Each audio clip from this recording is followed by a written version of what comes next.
MP अब तक आप देख रहे हैं और आपके साथ मैं हूं पुनीत मिश्रा। स्वागत आपका। करते हैं खबरों की शुरुआत और सबसे पहले बड़ी खबर की बात रायसेन से खबर है, जहां पर दो ट्रक आपस में भिड़ गए हैं और यह दर्दनाक जो हादसा हुआ इसमें 2 लोगों की जान भी चली गई।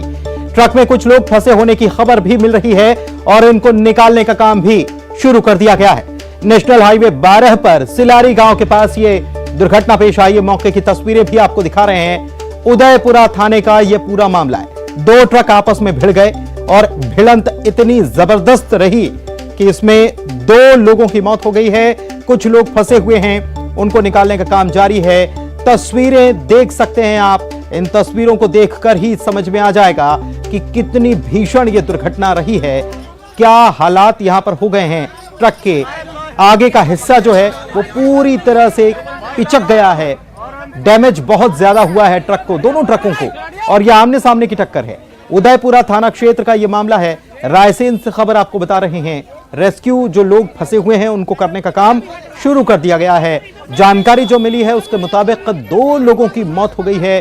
कुछ लोग फंसे भी हुए हैं और यहां आसपास के ग्रामीण जो हैं वो भी मौके पर पहुंच गए। उनको जो फंसे हुए लोग हैं उनको निकालने का काम भी किया जा रहा है। बढ़ते आगे, एमपी में 12 से ज्यादा जिलों में बारिश का अलर्ट है। बंगाल की खाड़ी में सिस्टम बन रहा है और इसको लेकर अलर्ट जारी किया गया है। अलर्ट कौन कौन से जिलों के लिए है और कौन से संभाग के लिए, ये आपको बताते थे। शहडोल और रीवा संभाग में बारिश का अलर्ट है। इसके अलावा टीकमगढ़, पन्ना, दमोह, निवाड़ी में भी भारी बारिश का अलर्ट मौसम विभाग ने जताया है। बंगाल की खाड़ी में यह सिस्टम बन रहा है और बाकी का मध्य प्रदेश का जो क्षेत्र है वहां पर भी हल्की बारिश को लेकर अलर्ट जारी किया गया है। एमपी में 1 महीने का मॉनसून अभी बाकी है।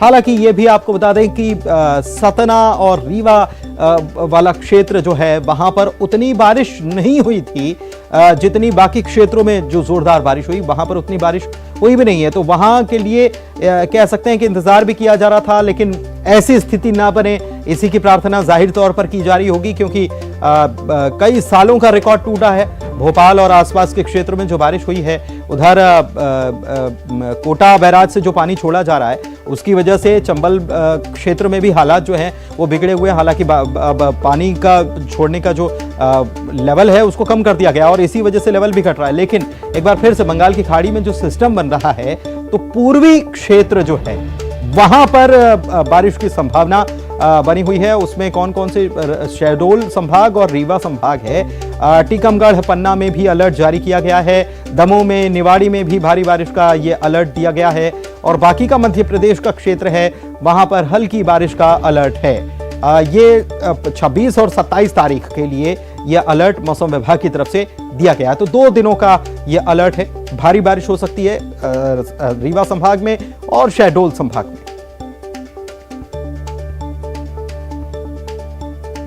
वर्षा का जो है लाइट रेन रहेगा, कम वर्षा के चांस रहेंगे। और इसमें जो है आज की जो 25 तारीख में है वहाँ दिया है सीधी, सिंगरौली, रीवा, सतना, पन्ना, दमोह, छतरपुर, टीकमगढ़, निवाड़ी, इन जिलों में हैवी रेन का चांस है। आज 7 बार दर्ज होने के पूरे चांस है, क्योंकि अभी मानसून के दिन अभी 30 दिन बाकी है। तो 1 महीने का मॉनसून अभी भी बाकी है, मौसम के जानकार कह रहे हैं। एमपी में बाढ़ और बारिश को लेकर मुख्यमंत्री लगातार नजर बनाए हुए हैं। उनका कहना है कि बाढ़ प्रभावितों को मदद पहुंचाना सरकार की प्राथमिकताओं में शामिल है।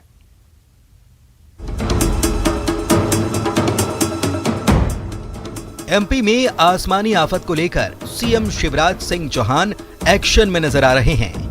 मुख्यमंत्री बाढ़ प्रभावितों की मदद के लिए प्रशासन को जरूरी निर्देश भी दे रहे हैं। साथ ही जिला प्रशासन को सरकार की तरफ से सामान भी पहुंचाया जा रहा है। सीएम का कहना है कि भिंड और मुरैना को छोड़कर सभी जगहों पर बाढ़ का पानी उतर रहा है। श्योपुर में, चंबल में पानी घटना शुरू हुआ है, लेकिन भिंड और मुरैना में बहुत सावधानी की जरूरत है। जिला प्रशासन, एनडीआरएफ, एसडीआरएफ, होमगार्ड के जवान, नीचे तक की टीम, कलेक्टर्स, एसपी, हमारे जनप्रतिनिधि, मंत्रीगण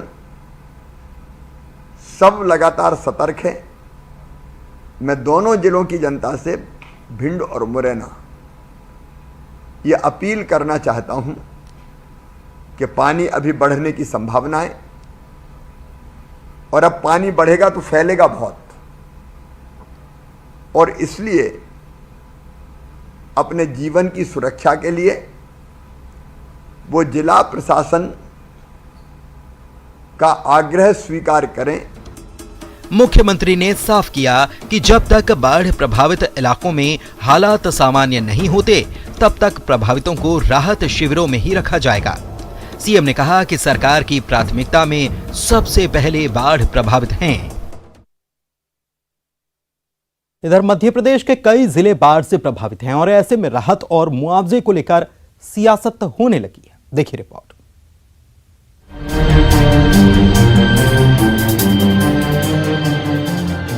पानी की आफत के बीच सूबे में सियासत भी शुरू हो चुकी है।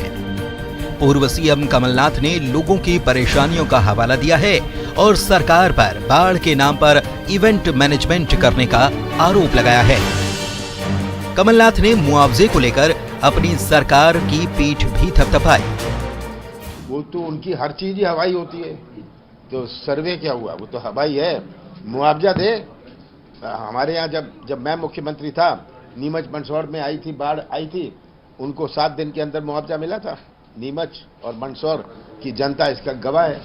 ये फाइल का पेट भरना, हवाई दौरे करना, मीडिया का इवेंट करना, इसमें तो शिवराज सिंह जी माहिर हैं। उधर कमलनाथ के बयान पर मंत्री नरोत्तम मिश्रा ने पलटवार किया। नरोत्तम मिश्रा ने कहा, कमलनाथ ट्वीट से जनता के आंसू पोंछ रहे हैं, जबकि सीएम पानी के अंदर उतर रहे हैं।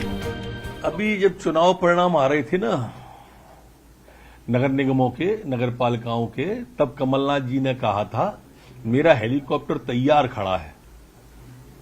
जब जनता पे आपत्ति आई, विपत्ति आई, तो वो हेलीकॉप्टर कहां चला गया? उस तैयार हेलीकॉप्टर से इस आपदा के समय क्या कमलनाथ जी को नहीं जाना था? क्या ट्वीट से जनता के आंसू पहुंचना चाहते हैं वो? मुख्यमंत्री पानी के अंदर उतर रहे हैं, गांव के अंदर उतर रहे हैं, बाढ़ के लोगों के बीच में जा रहे हैं। कमलनाथ जी घर पे और उल्टे लोगों को बुला रहे हैं जिससे वो बाढ़ में नहीं चले जाएं जनता की सेवा में। ये कांग्रेस की स्थिति है। मध्य प्रदेश में 2023 में विधानसभा के चुनाव होने हैं। ऐसे में बाढ़ में राहत और मुआवजे को लेकर आने वाले दिनों में सियासत और भी तेज होगी। इधर बाढ़ प्रभावित ज्यादा इलाकों में पानी उतरने लगा है, लेकिन लोगों की परेशानी कम नहीं हुई है।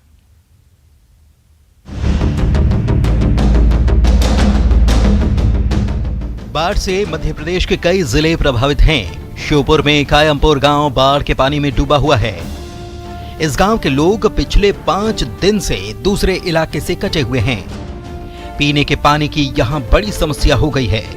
हालांकि गांव में प्रशासन का अमला पहुंचा और राहत और दवाइयां लोगों के बीच बांटी गई। यहाँ पर पानी अधिक भरने के कारण यहाँ कायमपुर के लगभग हमारे 50 घर करीब ऐसे हैं जहाँ पर कि जो बिल्कुल कट ऑफ हो गए हैं। उनके लिए हम लोग राशन, खाना, दवाई, डॉक्टर सब लोगों को लेकर वहाँ पर जा रहे हैं और उनकी पूरी व्यवस्थाओं को देख रहे हैं जिससे उन्हें कोई किसी प्रकार की परेशानी न आए। वहीं श्योपुर में भी बाढ़ के हालात हैं। हालांकि चंबल नदी का जलस्तर घट रहा है, बाढ़ का पानी भी उतर रहा है। प्रशासन राहत और बचाव के काम में भी जुटा हुआ है। मुरैना में बाढ़ से हालात खराब हैं। यहाँ अमूलीपुरा और जुगरू आपुरा गांव का संपर्क टूट चुका है। इन गांव के लोगों को बोट के सहारे निकाला जा रहा है। यहाँ के लोगों ने घर की छत पर शरण ली हुई थी। उधर खरगोन के बड़वाह में मोर टक्का पुल के एक पिलर में दरार आ गई है। ये पुल नर्मदा नदी पर बना हुआ है। NHAI के इंजीनियर्स ने पुल का निरीक्षण किया है। बाढ़ का पानी जरूर उतर रहा है, लेकिन बारिश होने पर एक बार फिर से हालात मुश्किल हो सकते हैं। और खबर डिंडौरी से है, जहां पर देवरगढ़ बांध से रिसाव होने लगा है। बांध से जगह जगह रिसाव हो रहा है। मुख्य नहर और गेट की स्थिति पहले से ही खराब है।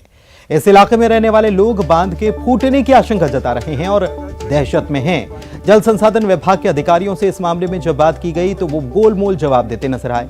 बता दें कि देवरगढ़ बांध का निर्माण 12 साल पहले 2009-10 में हुआ था और समय समय पर बांध की मरम्मत के नाम पर जल संसाधन विभाग के अफसर लाखों रुपए खर्च भी कर देते हैं। बावजूद इसके बांध की स्थिति बद से बदतर होती जा रही है।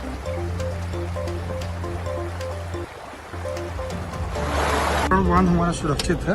जंक्शन में अतिवृष्टि हुई थी, है ना, तो हमारा जो टैंक है FRL तक आ गया था और वेस्ट वेयर चालू है अभी हमारी, है ना।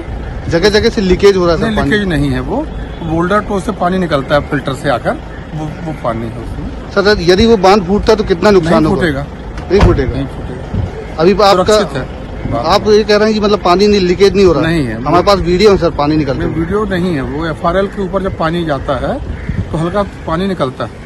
बाल से बकायदा पानी सीपेज हो रहा है सर? बाल से भी नहीं है, मेरा SDO ने कल रिपोर्ट करी है।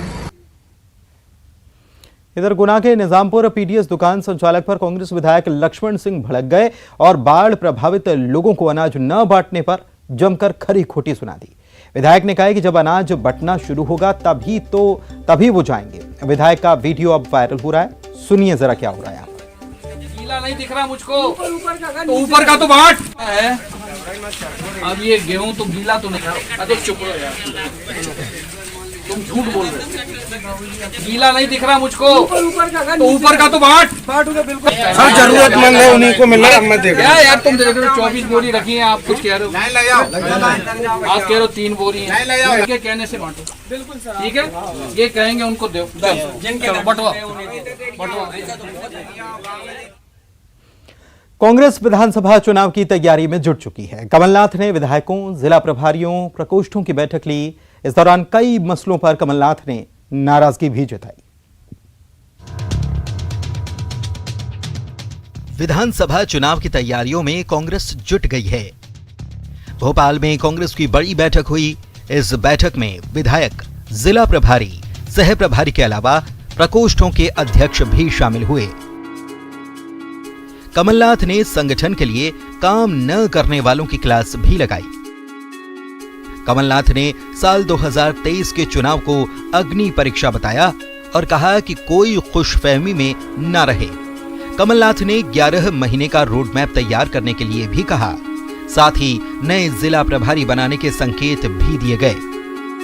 माननीय कमलनाथ जी ने सभी प्रकोष्ठों के जिला से प्रभारी और सह प्रभारी अध्यक्ष और विधायकों को बुलाकर आगामी 1 वर्ष का क्या कार्यक्रम है पार्टी, उस कार्यक्रम के सिद्धांत के आधार पर गांव-गांव जाएगी, जनता से जुड़ेगी। भारतीय जनता पार्टी के द्वारा किए गए भ्रष्टाचार, जन विरोधी नीतियों को आंदोलन, प्रदर्शन, जुलूस और बूथ स्तर तक पहुंचाने का काम करेगी और 2023 के चुनाव में भारतीय जनता पार्टी का सफाया करेगी। उधर कांग्रेस की बैठक पर बीजेपी तंज कस रही है। कमलनाथ जी घर पे और उल्टे लोगों को बुला रहे हैं जिससे वो बाढ़ में नहीं चले जाएं जनता की सेवा में। ये कांग्रेस की स्थिति है। विधानसभा का चुनाव करीब है और कमलनाथ ये जानते हैं कि उनकी चुनौतियां बड़ी है। यही वजह है कि वो संगठन को मजबूत करने में पूरी तरह से जुटे हुए हैं। इधर इंदौर में कांग्रेस पार्षद राजू भदौरिया के जेल से रिहा होने पर भव्य स्वागत किया गया। समर्थकों ने दूध और जल से अभिषेक कर दिया।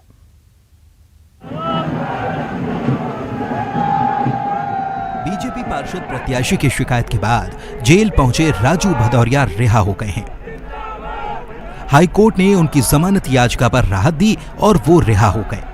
जेल से छूटने पर कांग्रेस पार्षद के समर्थक बड़ी संख्या में स्वागत के लिए पहुंचे। बड़ी संख्या में महिलाएं भी पहुंची। जेल से बाहर आने पर समर्थकों ने कंधे पर बैठाकर पार्षद को माला पहनाई।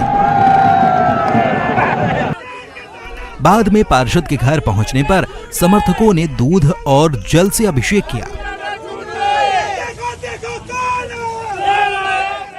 हालांकि बीजेपी ने इस पर तंज कसा और कहा कि कांग्रेस आपराधिक मानसिकता को सरपरस्ती देती है।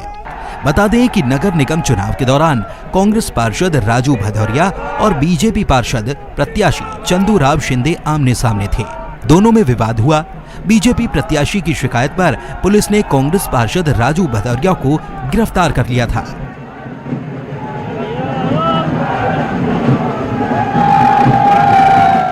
और इसी के साथ इस बुलेटिन में इतना ही। नमस्कार।